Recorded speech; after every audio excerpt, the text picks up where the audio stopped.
I want to thank everybody for being with us here today. We are in Austin today as opposed to Kerrville because of deadly storms that have swept across central Texas and areas outside of the Kerrville area, and because of more expected storms that will pose life-threatening danger over the next 24 to 48 hours. I want to emphasize, however, even though we now are broadening the area that we're focused on, we are not at all reducing our focus on Kerrville. They remain a key focus in so many different ways. We continue 24/7 operations to search for anybody who was affected by that deadly storm. We still have our Department of Public Safety assets, the National Guard, Texas Task Force 1 and 2, and game wardens, all fully engaged in responding to the disaster in Kerrville.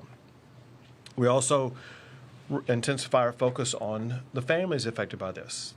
They're going through horrific events that have turned their lives upside down.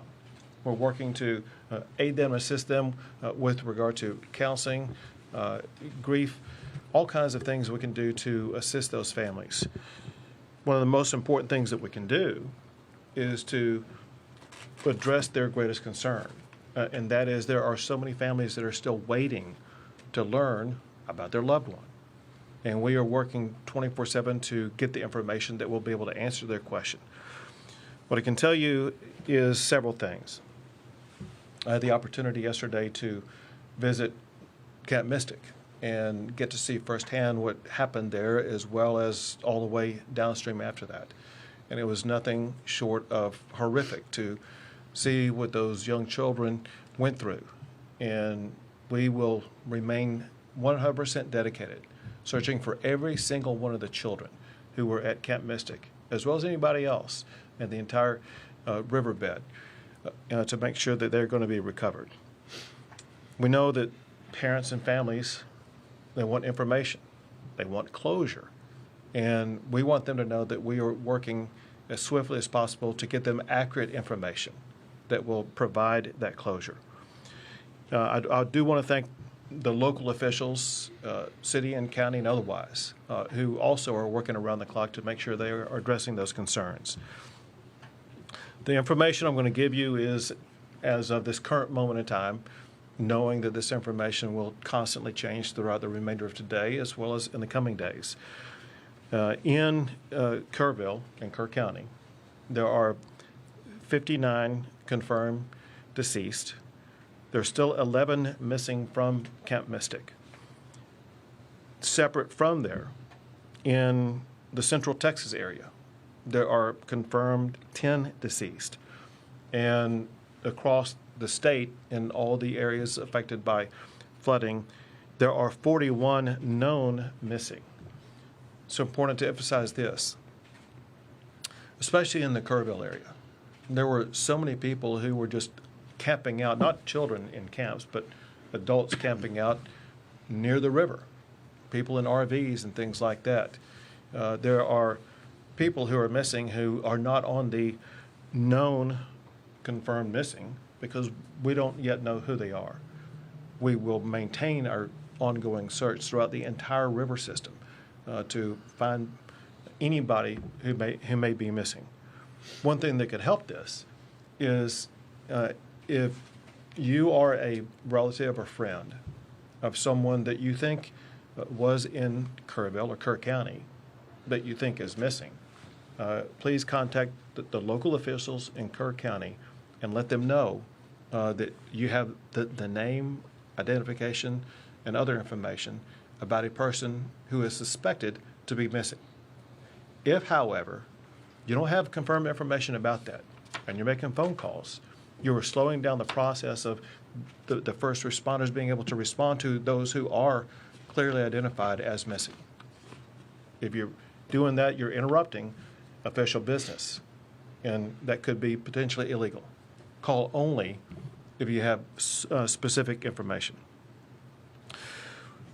While we continue the search process in Kerr County, we are now also beginning the process of responding to the disaster that took place. Includes things like debris removal. Anybody who's seen any images whatsoever in the Kerr County area, you know there's debris all over the place that makes roads impassable, that makes reconstruction projects unachievable, that makes search process more difficult. And the state and local governments are working now on that debris removal process.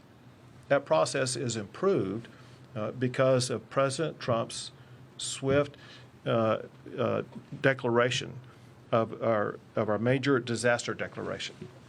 He ensured in less than 24 hours that major disaster declaration was approved, ensuring that state and local governments are going to have more resources to be able to respond to that disaster, more resources to begin the debris removal, more resources to help individuals who've been impacted by this, as well as local governments that have been impacted by this. Bottom line is this, and that is the swift and very robust action by President Trump is an extraordinary help to our response. I also want to thank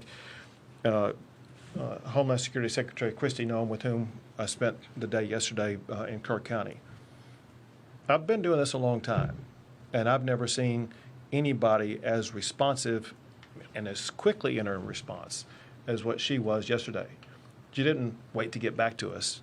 She was able to, in a matter of minutes, get answers to very important demands.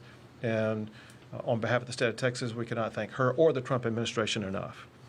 I've also been in contact with, and people reached out from Secretary Kennedy, Secretary Burgum, and others that in the entire administration are a tremendous help. I also want to add that there are governors across the country that have been in contact with either myself or with Chief Nim Kidd or state agencies offering their assistance, including Sarah Huckabee Sanders, the governor of Arkansas, Kim Reynolds, the governor of Iowa, Jim Pillen, the governor of Nebraska, Bill Lee, the governor of Tennessee, Glenn Youngkin, the governor of Virginia, Josh Shapiro, the governor of Pennsylvania, the governor of the state of Oklahoma, and Governor Landry in Louisiana. And again, I'm sorry if I missed some. I know there's others that are constantly reaching out.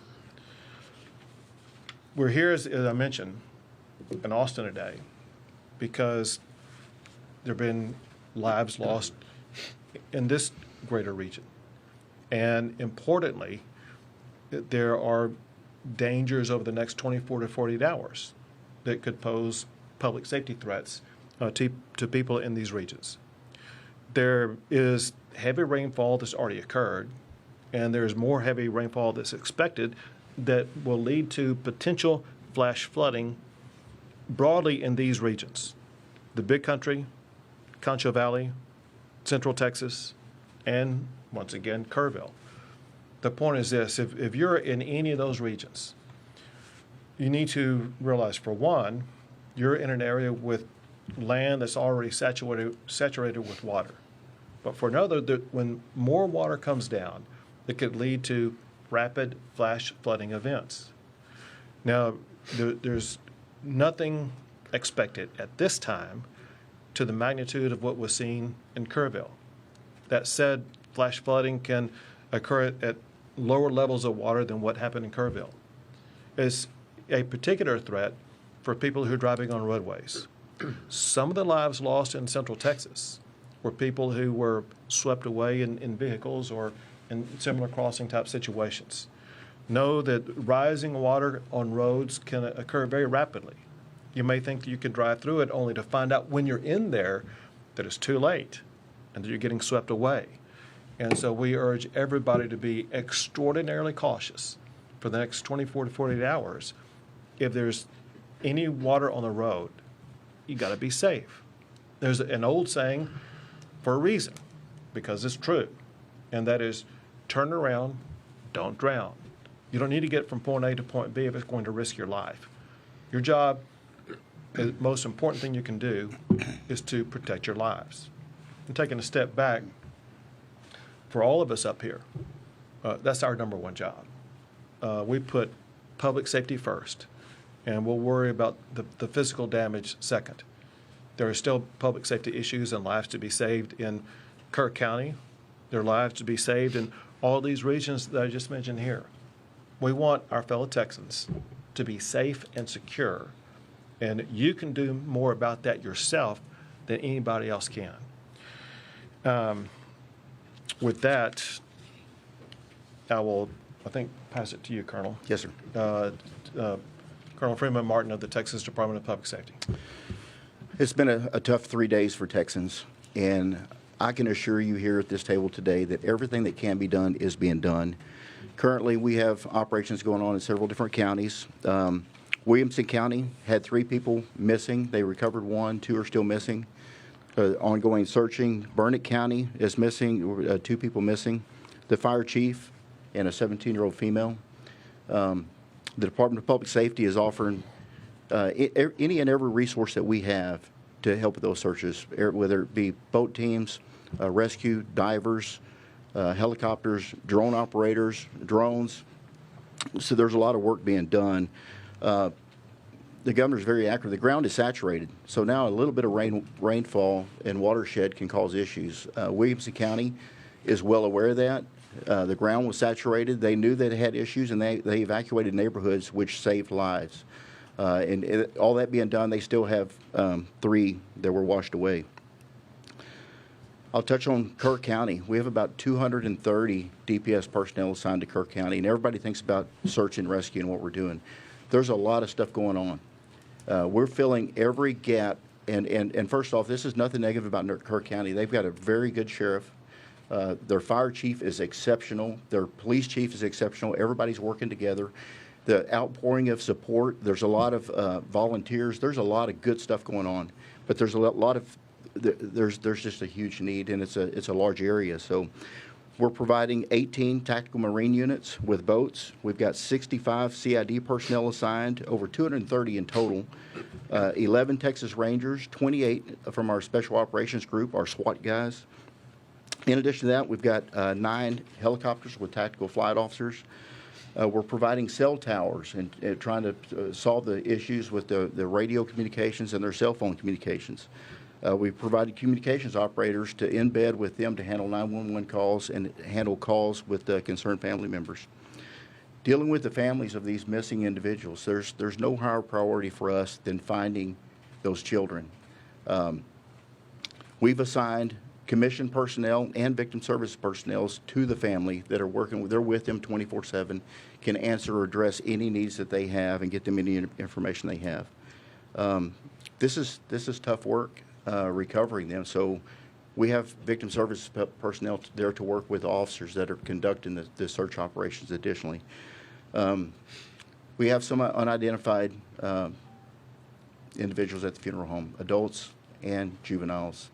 The Texas Rangers are collecting DNA from family members and from the deceased victims, and we're flying those to the University of North Texas in Dallas. And we will have answers with rapid DNA in hours, not days, to get some closure and information back to these families. We have, in the last couple of days, an outpouring of support from our federal partners, DEA, HSI, and FBI. We've embedded them with our search and rescue teams. This is tough work. It's hot. They're in the mud. They're removing debris. There's snakes. There's water moccasins. This is God's work that they're doing. So, you know, the top priority is the family and the victims. Pray for them, but throw our first responders in there because there's a lot of good work going on.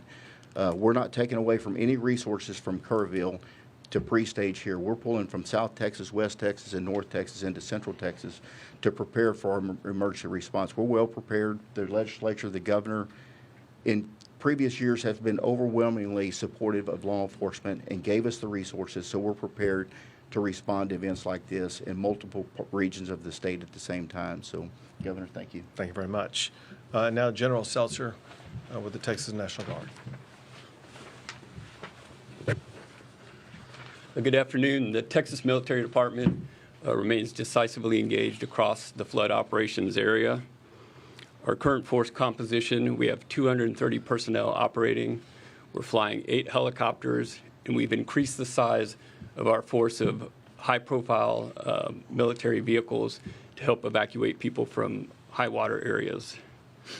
We've also expanded our operations area to not only include Kerrville, but we now have personnel operating in San Saba and Burnett. The additional resources we've added since our last briefing are a behavioral health officer in Kerrville, a chaplain in Kerrville. We also sent a chaplain to San Saba. We've expanded the state's Air Operations Center, which is a multi-agency air coordination center hosted by TMD, but it includes every agency that operates across the interagency in Texas. So inside that operations center, we can ensure that the right asset is going to the right location to do the right job. Additionally, today we have launched the MQ-9 Reaper remotely piloted aircraft out of Houston.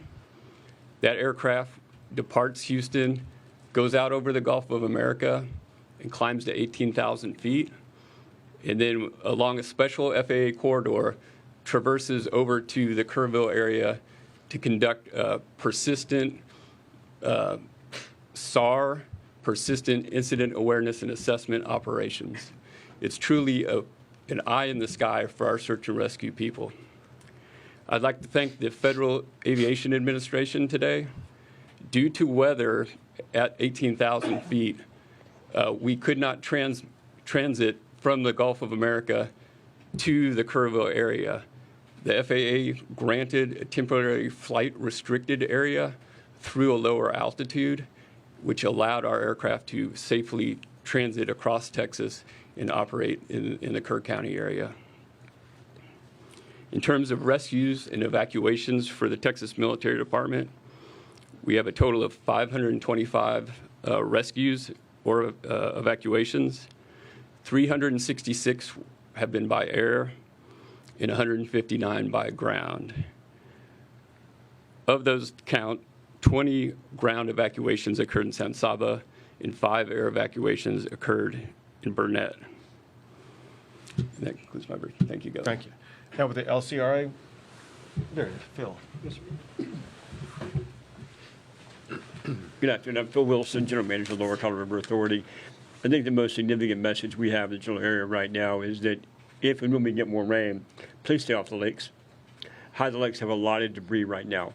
It's not safe to be boating. It's not safe to be out there. We'll let you know when it is, but critically, stay off the lakes. It's July. People are used to summer, and this is not a good time to be out there. To echo, we're working very closely with law enforcement. We have our rangers deployed to Burnett County right now with our mobile command center, trying to support the activities up there. It's a partnership working all together with law enforcement, TNM, and everyone that's showing up to help assist. It's a very critical time for us. Next, what the governor said, we have a lot of saturation. We opened gates up at Wirtz and Starkey the last couple of days. Those are closed right now. We're ready just in case we need to. We've added more than 350,000 acre feet to the Highland Lakes of Buchanan and Lake Travis. We're 67% full. We have a lot of room and headroom in case more water does come in to make sure those reservoirs do what they're supposed to do, which is to capture the water for the future and protect against flooding. Thank you, Governor. Very good. Now, Chief Nimkit. Thank you, Governor. And I want to remind everyone, life safety is still our #1 priority. And what I mean by that is, and Colonel Martin said it very well, Kerrville and Kerr County have great local emergency managers and responders. They really do. But they're a community of about 55,000 people. And they had a lot of people there that were not from that area visiting, vacationing. And their resources, and this is what state agency, what the state government does when a local community gets overwhelmed, is we send in additional resources. So our hats are still off to all of those local responders that live and work in that community, and that their homes and families were also impacted, and they're still there on the job. We owe them a great amount of gratitude. Second, we continue with our search, not only in Kerr County, but everywhere that we know we have missing people. And I need your help in being very cautious. Let's not get wrapped around the axle on the word recovery. You're going to start hearing the word recovery used in a lot of different contexts. Be very careful how you use that word, because I'm going to be careful how I use that word as well. We are going to begin recovery operations. That is debris cleanup. That is opening roads. That does not mean we are no longer doing search for live victims, because we still are. We are still out there in very much hopes, very much fueled by the compassion that we show for these families, that we're doing everything we can to find their missing loved ones. So please help me in making sure that we're not wasting our time and efforts on debating over the meanings of words. Let's get clarity when we ask those questions. Second, I'm asking, we've driven around Kerr County and the other areas a lot. We have a lot of people that are traveling in because they want to see firsthand the damage. I'm asking you, if you're not from the community and if you're not involved in our response and rescue and recovery efforts, stay out of the area.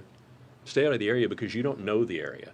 Another thing I'm getting right this minute during this press conference is reports of an additional wall of water coming down some of the creeks going into the forks. And I want you to think about that for a second. If you're not from that area and you don't know the low water crossings, you could find yourself in a very dangerous situation. The next thing is we see a lot of information on social media about volunteers and spontaneous volunteers being frustrated because they can't help. We are evacuating parts of the river right now because we're worried about another wall of water coming down in those areas. If you're a volunteer there that you're not checked into our operations, we have no way of accounting for you right now.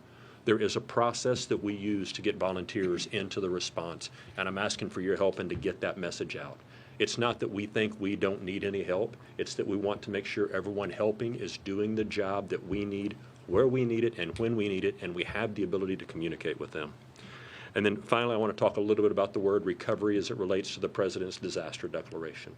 We are very excited to begin those recovery operations with our federal partners who have been here with us in the Emergency Operations Center since last Thursday, since before all of the actual flooding and disaster started. And we're going to work very close with those partners to help our local communities and our families that are impacted by this recover from this disaster as fast as possible. Thank you, Governor. Thank you. We'll take a few questions. Go ahead. Isabel, I know that you mentioned 10 deaths in Central Texas. Is there any way you could give us a breakdown of the cities? We sure can. Chief Kidd has it.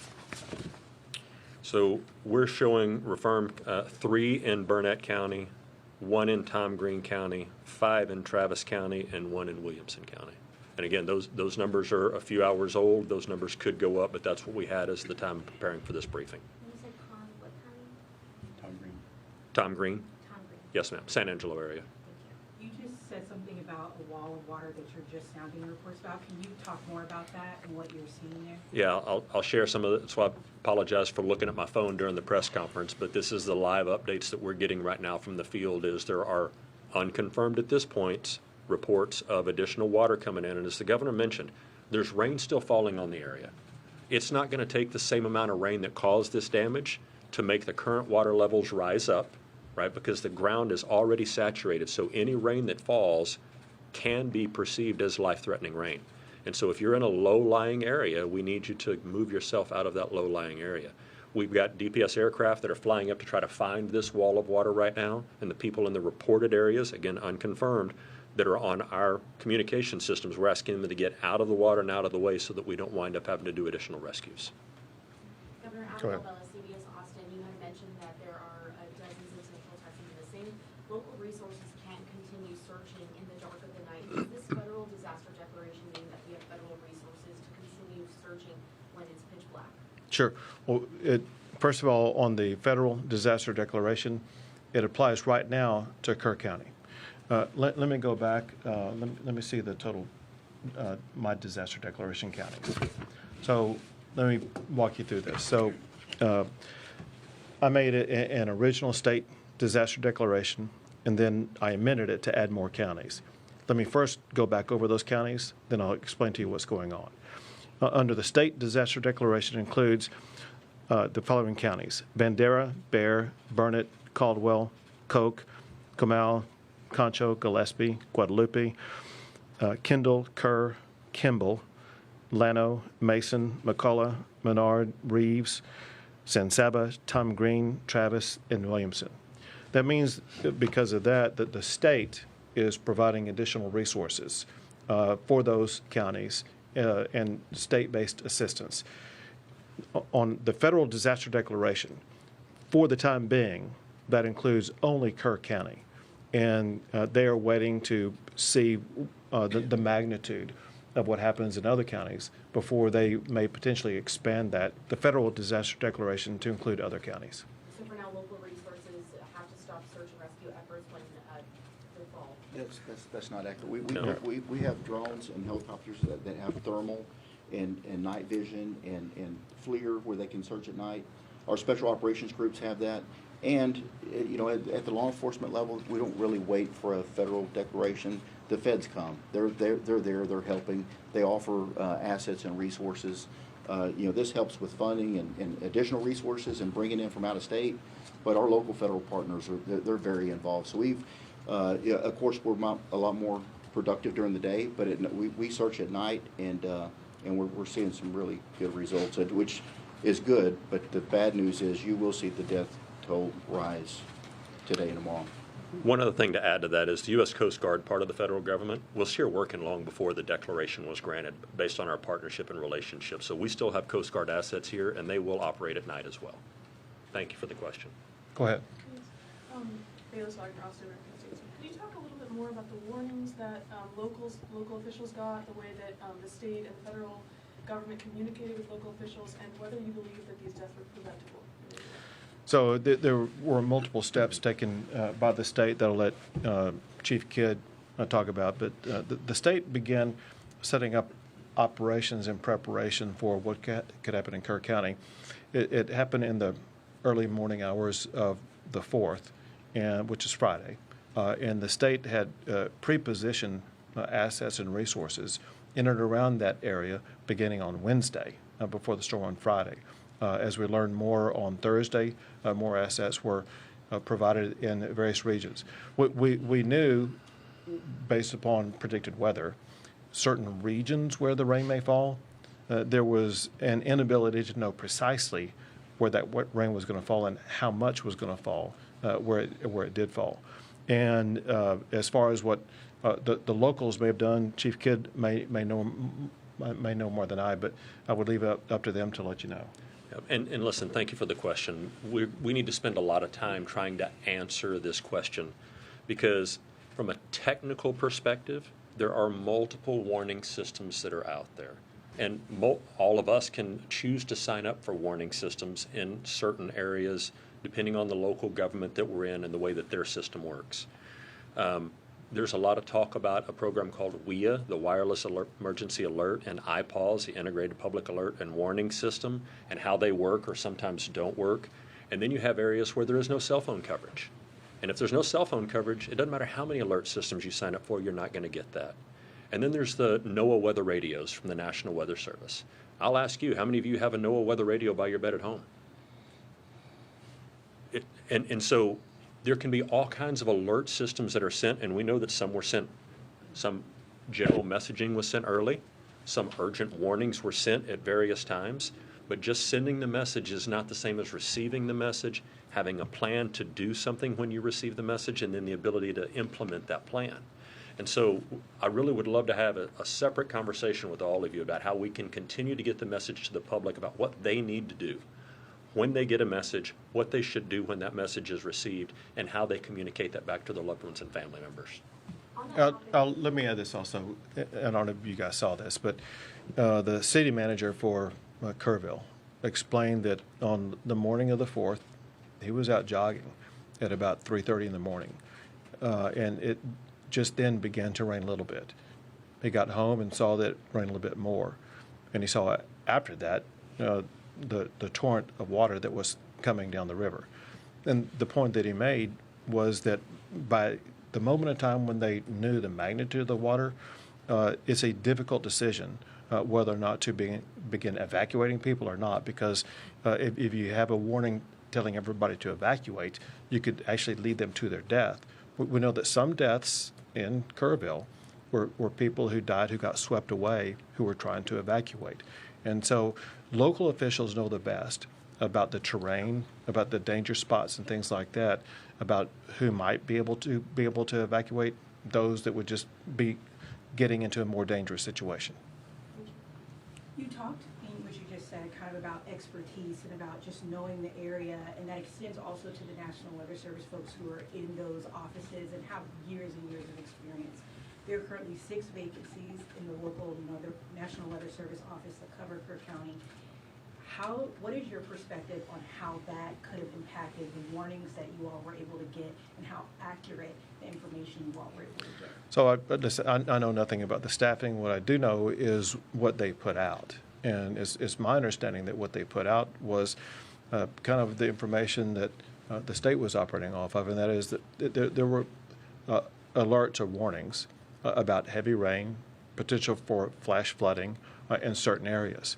A problem with that is that to most people in the area, flash flooding would mean one thing, not what it turned out to be, because they deal with flash floods all the time. Just like I put people on notice in these regions of Texas right now. There's the potential for flash flooding, but there's no expectation of a water wall of almost 30 feet high. Governor Abbott, on that topic, we know that these alerts can be life-saving at times, and a lot of times these forecasters get their information from the National Weather Service. Are you communicating with your federal partners on how critical funding is for the National Weather Service in order to issue alerts like this in this disaster like this? It's one of the things that we spoke about when Secretary Noem was in, and this is part of ongoing conversations. And I'll add this. As you all probably know, we have a special session coming up, and the way to respond to like what happened in Kerrville is going to be a topic for the special session to address. We have time for 2 more questions, folks. Is part of what you want to address, because there was a bill that was going to create a council to kind of talk about what warning systems, and it was not successful. Is it a concern that there's all these camps on this area? This is an area that deals with flash flooding, but there were no sirens that were in this area. Can you talk about that and why that hasn't been funded to this point? Well, it's going to be something that will be looked at. As you kind of pointed out, these camps go back almost 100 years, and they are familiar with the water in the area probably better than anybody else. And they have their own ways in which to deal with warnings that would involve children, sometimes as young as 8 or 9 years old. And we need to evaluate what they know, how they respond, what they need. And that's why it's going to be good to have a session with all members working together that would bring different perspectives, because the reality also is this, and that is what's needed in that river basin at that location could be far different than what's needed in some other river basin across the state. Time for 1 more, folks. Go ahead. In Texas, do you know if anyone tried to get warning to people at the camps outside of the automated disaster system? I missed the first part of the question. Did anyone try to get warning to the people at the camps outside of the automated system? So I'm not sure that I understand the question. I mean, does somebody go door to door and knock on the doors, or? Yeah, we're just wondering if there are any official outreach in the area. You know, we talked to the county emergency manager when we were there the first day, and the county does have a plan for that county and the 18 or so camps that are in that county. Probably be really good to ask them that question and let them give you that answer. It's a good question. Thank you. Thank you, everyone. thank you all. Thank you.